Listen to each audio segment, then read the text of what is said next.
আসসালামু আলাইকুম প্রিয় দর্শক। আজকের আমার ইসলামিক কন্টেন্টটি হচ্ছে কারুন ও তার সম্পদ মাটির নিচে লুকিয়ে যাওয়ার রহস্য সম্পর্কিত। মদিনার গরম হাওয়ায় দুলুর কণা যেন সোনালি আলোয় ঝলমল করছিল।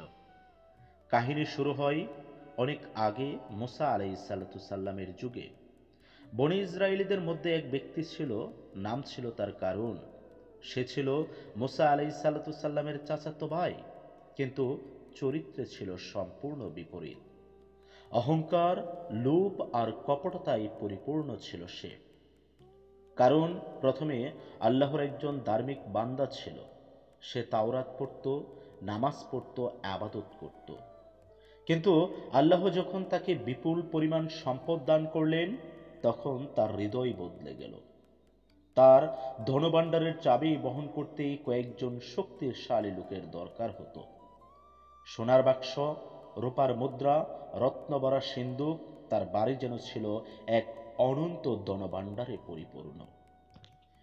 একজন বৃদ্ধ তাকে উপদেশ দিল, হে কারুন, যা পেয়েছ তা আল্লাহর দান। গরিবদের সাহায্য করো, দান সদকা করো, অহংকার করিও না। কারণ তাচ্ছিল্যের হাসি হেসে বলল, আমি আমার বুদ্ধি ও জ্ঞানের জোরে এই সম্পদ অর্জন করেছি, এটা আমার প্রাপ্য। তার চোখে অহংকারের শিখা জ্বলে উঠল। মানুষের প্রতি তার দয়া শেষ হয়ে গেল। বরং সে গরিবদের উপহাস করত। তাদের দুঃখ তার কাছে ছিল বিনোদনের বিষয়। গোপনে শয়তান তার কানে কানে বলতো, তুমি এই যুগের সবচেয়ে ধনী, সবচেয়ে প্রভাবশালী মানুষ, কেউ তোমার সমকক্ষ নয়। তোমার ধন তোমাকে অমর করে রাখবে। কারণ মনে করতে লাগলো, তার প্রাসাদ চিরকাল থাকবে, তার ধনভাণ্ডার কখনোই শেষ হবে না। ধন সম্পদের পাহাড়ে দাঁড়িয়ে সে ভাবত, আল্লাহর কাছে কেন মাথা নত করব? আমি তো নিজেই আমার ভাগ্যের মালিক। একদিন সে ইচ্ছা করল তার ধন সম্পদ সবার সামনে সে দেখাবে। শহরের রাস্তায় সোনালী ঘোড়ার গাড়িতে চড়ে বের হলো সে। রথে ঝুলছিল মুক্তার মালা, রূপার ঘণ্টা বাজছিল বাতাসে। তার পোশাকে ছিল সোনার সুতা, মাথায় ছিল মুক্তা খচিত পাগড়ি। বনি ইসরায়েলীদের গরিবরা তাকিয়ে রইল ঈর্ষা আর বিস্ময়ে। কেউ কেউ বলল, আহ, যদি আমাদেরও কারুনের মতো ধন সম্পদ থাকতো।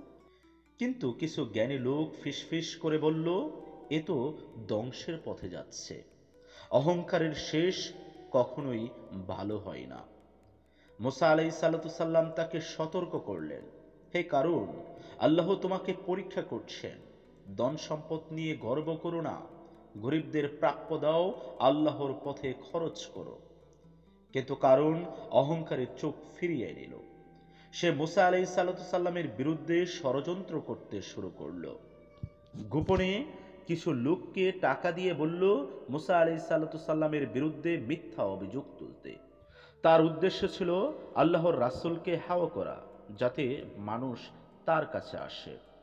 একদিন মানুষের ভিড়ের মধ্যে মুসা আলাইহিসসালাম দাঁড়িয়েছিলেন। হঠাৎ কারণ তার পরিকল্পনা বাস্তবায়ন করতে চাইল। কিন্তু আল্লাহ সেই মুহূর্তে তার ষড়যন্ত্র প্রকাশ করে দিল। জনতা রেগে উঠল, তার মুখোশ খুলে গেল। মুসা আলাইহিসসালাম আল্লাহর কাছে প্রার্থনা করলেন, হে আল্লাহ, আপনি ন্যায় বিচার করুন। আকাশ হঠাৎ অন্ধকার হয়ে এলো। বাতাস কেমন এক অজানা গর্জন শুরু করল। মাটি কেঁপে উঠল শহরের কেন্দ্রস্থলে। কারণ ভয়ে চমকে উঠল, তার পায়ের নিচে মাটি ফেটে যাচ্ছে। মানুষ ছুটে পালালো, কিন্তু কারণ দাঁড়িয়ে রইল, যেন তার পা মাটিতে গেঁথে রয়েছে। তার প্রাসাদের দিক থেকেও ভয়ঙ্কর শব্দ শোনা গেল। সোনার সিন্দুক, রূপার ভাণ্ডার, মুক্তার বাক্স সব একসাথে দুলতে লাগলো। হঠাৎ মাটি ফেটে গেল, কারণ চিৎকার করে উঠল। মুসা আলাইহিসসালামকে ডাক দিয়ে বলল, মুসা, আমাকে বাঁচাও, আমি তোমাকে সব দিয়ে দেব। কিন্তু দেরি হয়ে গিয়েছে। আল্লাহর আদেশে মাটি ধীরে ধীরে তাকে গিলে নিতে লাগলো।